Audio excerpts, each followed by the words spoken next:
Hi everyone, in front of me I've got FREEYOND M6 and let me share with you how to set the camera timer on this device.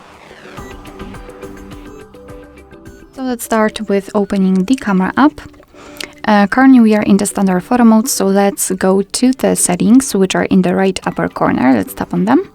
And here in the photo settings, localize countdown duration. Let's tap. Here in this device we've got 3 different options, so off, 3 and 10 seconds delay. Let me choose 10 seconds delay, just tap on the option you'd like to use. As you can see, it will be immediately applied, so we can go back. And all we have to do right now is to tap on the shutter button, and from now on your device will count down from 10 or 3, depending on which option you've chosen, and after the time it will take a photo. Okay.